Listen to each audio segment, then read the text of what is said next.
Malam itu, aku, Arif, hanya bisa menatap kosong ke dinding pabrik tua yang sudah tidak terpakai. Angin malam yang berhembus membawa bau logam yang sudah lama terkumpul di sudut-sudut pabrik. Gedung yang dulu dipenuhi dengan suara mesin yang bising, kini hanya tinggal kesunyian yang mencekam. Ada sesuatu yang aneh di pabrik ini. Sesuatu yang aku rasa tidak bisa dijelaskan hanya dengan akal sehat. Aku bekerja sebagai pekerja malam di pabrik yang sudah lama tidak beroperasi ini. Malam itu, saat aku berada di lantai atas untuk memeriksa beberapa mesin yang rusak, aku merasakan kehadiran sesuatu yang tidak seharusnya ada di tempat itu. Kejadian itu, yang aku alami bersama beberapa teman sekerja, hingga kini tidak bisa aku lupakan. Ini adalah kisah tentang penampakan hantu di pabrik tua Surabaya yang telah menghantui para pekerja yang berani melangkah ke dalamnya. Pabrik ini dulunya merupakan tempat produksi besar di Surabaya. Di masa kejayaannya, tempat ini ramai dengan pekerja dan mesin yang terus bekerja tanpa henti. Namun kini, setelah beberapa tahun, pabrik ini ditinggalkan begitu saja. Tembok-temboknya mulai retak, jendela-jendela besar penuh dengan debu, dan lantai kayu yang dulu kokoh kini berderit setiap kali ada orang yang melangkah di atasnya. Meski begitu, pabrik ini tetap menyimpan kenangan-kenangan lama yang tidak bisa dihapus begitu saja. Aku bekerja sebagai penjaga pabrik malam setelah jam operasional selesai. Tugas utamaku adalah memeriksa keadaan mesin dan memastikan tidak ada yang rusak. Malam itu, seperti malam-malam sebelumnya, aku datang ke pabrik dengan harapan semuanya berjalan lancar. Tidak ada yang aneh, hanya aku dan beberapa teman sekerja yang juga bertugas di malam hari. Suasana di dalam pabrik terasa sangat sunyi. Aku menyalakan lampu dan berjalan menyusuri lorong-lorong panjang yang memisahkan satu area dengan area lainnya. Lantai atas adalah tempat yang jarang aku datangi karena sudah tidak ada yang bekerja di sana. Mesin-mesin besar yang dulu digunakan untuk produksi kini hanya berdiri diam, menunggu untuk dipelihara atau dihancurkan. Namun malam itu terasa berbeda. Aku tidak tahu mengapa, tapi ada sesuatu yang membuatku merasa tidak nyaman. Aku melangkah menuju tangga untuk naik ke lantai atas. Lampu-lampu redup di sepanjang lorong tampak tidak memberikan cukup cahaya untuk menerangi seluruh ruangan. Aku merasa seperti ada yang mengawasiku, tapi aku berusaha mengabaikan perasaan itu. Mungkin hanya terlalu lelah setelah bekerja seharian. Ketika aku sampai di lantai atas, aku mulai memeriksa mesin yang rusak. Tidak ada suara lain selain suara langkah kakiku yang memecah keheningan. Tiba-tiba, di tengah keheningan itu, aku mendengar suara langkah kaki lain. Suara itu datang dari ujung lorong dan terdengar seperti seseorang yang berjalan di atas lantai kayu yang berderit. Aku terkejut dan menoleh ke arah suara itu. Tidak ada siapa-siapa. Siapa itu? Pikirku dalam hati. Aku berjalan menuju arah suara itu, berharap menemukan teman sekerja yang mungkin sedang memeriksa bagian lain dari pabrik. Namun saat aku sampai di ujung lorong, tidak ada siapa-siapa. Aku berdiri beberapa detik, mencoba memastikan apakah aku hanya mendengar halusinasi, tetapi suara itu tidak terdengar lagi. Aku kembali melanjutkan pekerjaanku, tetapi perasaan tidak nyaman itu semakin menguat. Setiap kali aku melangkah, aku merasa ada yang mengawasiku. Tiba-tiba, terdengar lagi suara langkah kaki yang lebih jelas, lebih nyata. Suara itu datang dari lantai atas, dari ruangan yang lebih jauh. Aku merasa seakan-akan ada seseorang yang berjalan di sana, meskipun tidak ada orang lain selain aku. Aku memutuskan untuk mengecek ke ruangan itu. Langkah-langkahku terdengar semakin jelas, semakin dekat dengan sumber suara.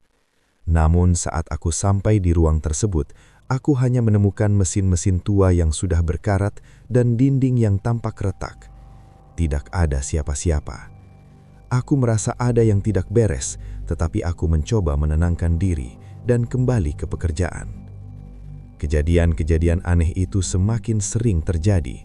Setiap malam aku mendengar suara langkah kaki yang datang dari lantai atas, namun ketika aku mengeceknya, tidak ada siapa-siapa di sana. Rasanya seperti ada yang mengikuti setiap langkahku, seolah-olah aku bukanlah satu-satunya yang ada di sana.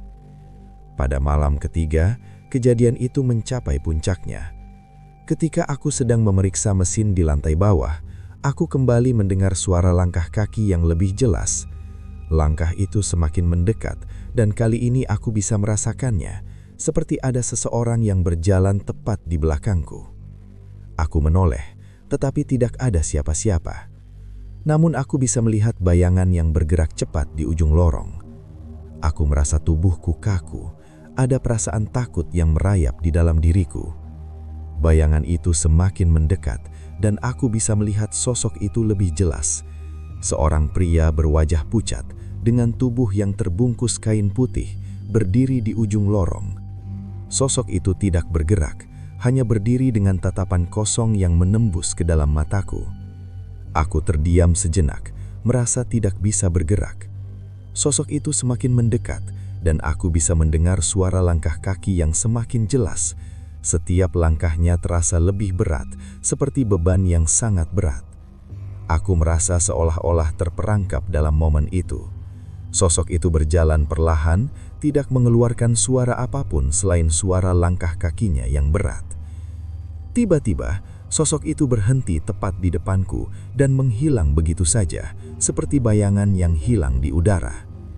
Aku hanya bisa berdiri di sana, gemetar, dan tidak bisa berkata-kata. Ketakutanku mencapai puncaknya, dan aku berlari keluar dari pabrik secepat mungkin. Keesokan harinya, aku menceritakan kejadian yang aku alami kepada teman-temanku yang bekerja di pabrik itu. Ternyata mereka sudah mendengar banyak cerita serupa.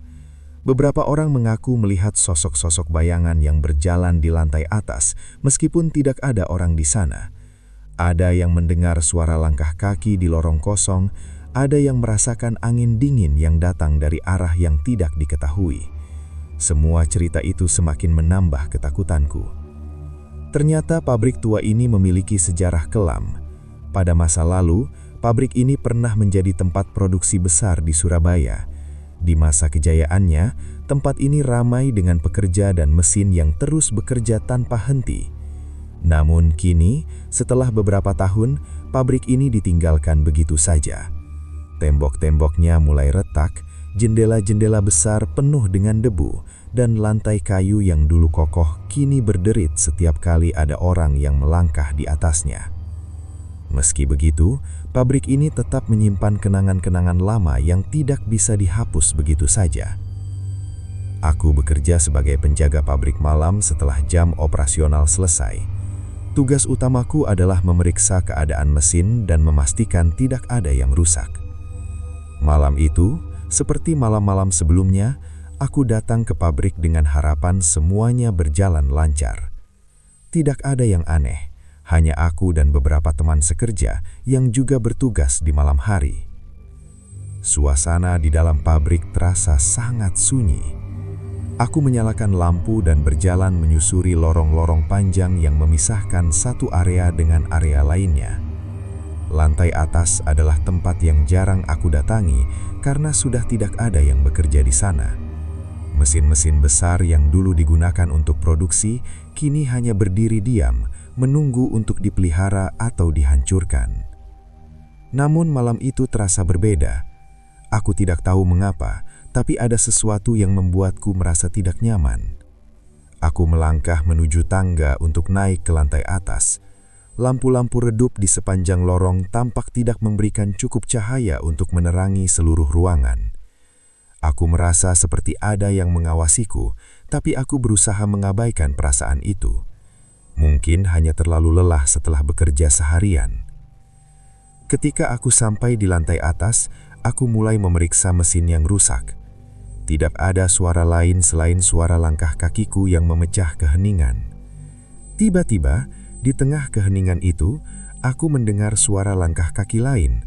Suara itu datang dari ujung lorong dan terdengar seperti seseorang yang berjalan di atas lantai kayu yang berderit. Aku terkejut dan menoleh ke arah suara itu.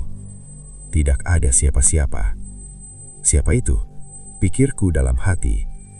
Aku berjalan menuju arah suara itu, berharap menemukan teman sekerja yang mungkin sedang memeriksa bagian lain dari pabrik. Namun saat aku sampai di ujung lorong, tidak ada siapa-siapa.